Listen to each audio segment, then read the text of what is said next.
নমস্কার বন্ধুরা, SS story reader চ্যানেলে আপনাদের সকলকে স্বাগত।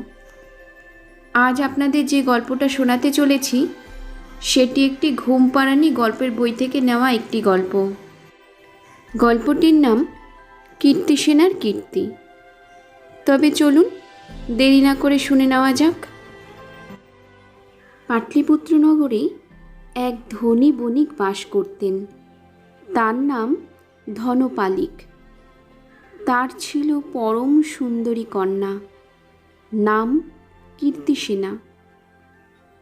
মগধবাসী দেবসেন নামক এক বণিক পুত্রের সঙ্গে তার বিয়ে হলো।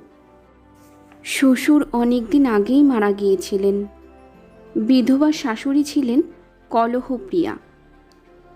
তাই সুন্দরী ও গুণবতী পুত্রবধূ পেয়েও তিনি তার নিন্দা করতেন।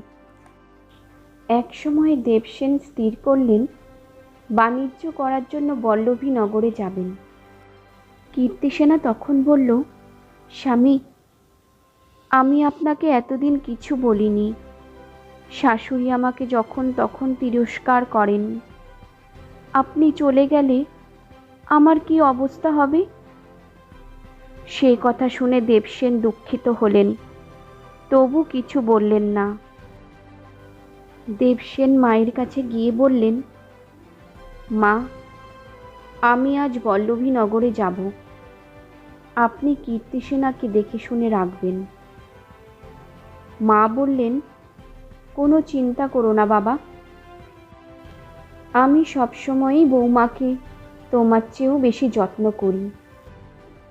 দেবসেন বিদেশে গেলেন। তারপরেই শুরু হলো পুত্রবধূর ওপর শাশুড়ির নির্যাতন। একদিন প্রহারে অচৈতন্য করে কীর্তিসেনাকে এক অন্ধকার ঘরে বন্ধ করে রাখলেন। সেই ঘরে বন্দী হয়ে দিন রাত কান্নাকাটির ফলে ও অনাহারে কীর্তিসেনার দেহ ভেঙে পড়ল। শাশুড়ি ভাবলেন, এভাবে কিছুদিন থাকলে বউ মারা যাবে।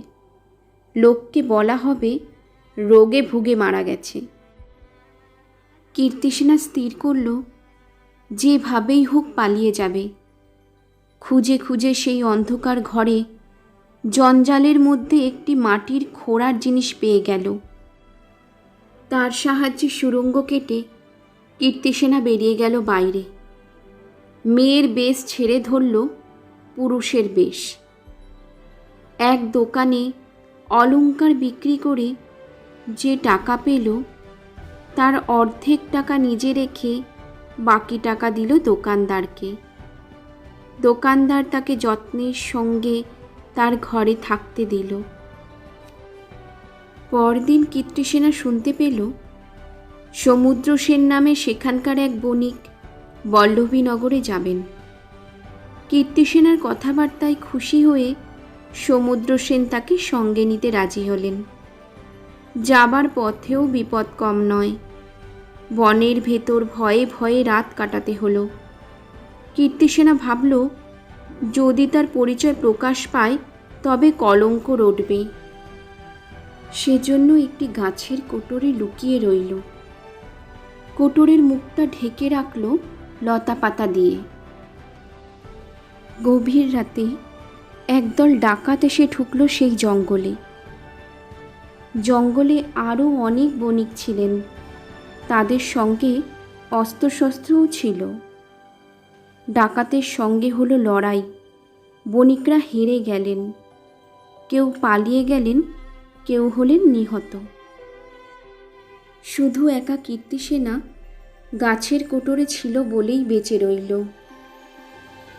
রাত ভোর হবার পর গাছের কোটর থেকে বেরিয়ে কীর্তিসেনা কাউকে দেখতে পেল না।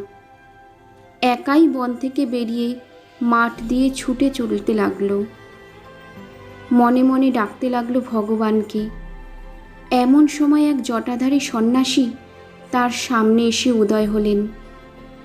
তিনি তাকে অভয় দিয়ে বল্লভী নগরে যাবার পথ দেখিয়ে দিলেন।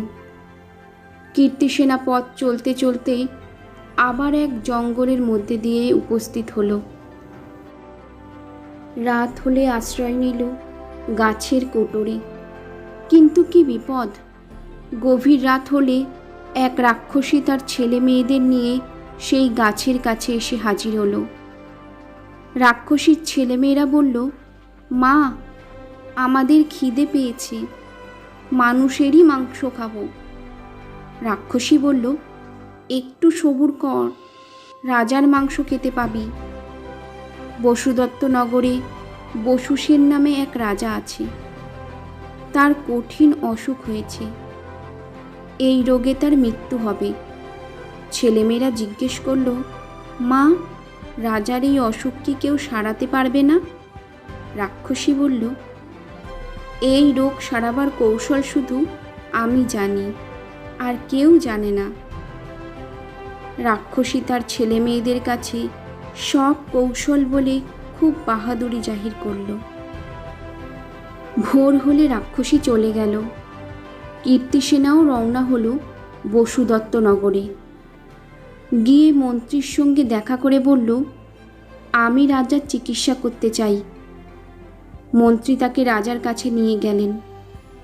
কীর্তিসেনা রাজার দিকে কিছুক্ষণ তাকিয়ে বলল, মৃগয়ায় গিয়ে রাজা একদিন ক্লান্ত হয়ে ঘুমিয়ে পড়েছিলেন।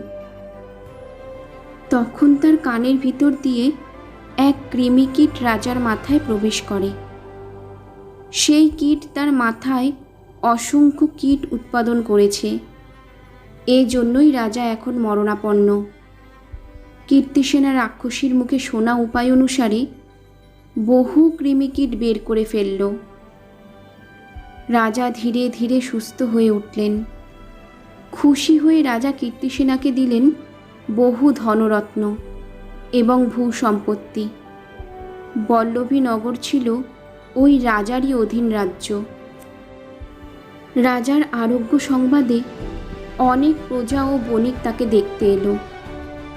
সেই সব দর্শনার্থীদের মধ্যে কীর্তিসেনার স্বামী দেবসেনাও ছিলেন। কীর্তিসেনা তাকে দেখতে পেয়ে নিজের পরিচয় দিল। মুহূর্তের মধ্যে যেন ঘটে এক নাটকীয় ব্যাপার। এরপর দেবসেনা কীর্তিসেনাকে নিয়ে রাজ্যেই বাস করতে লাগলেন।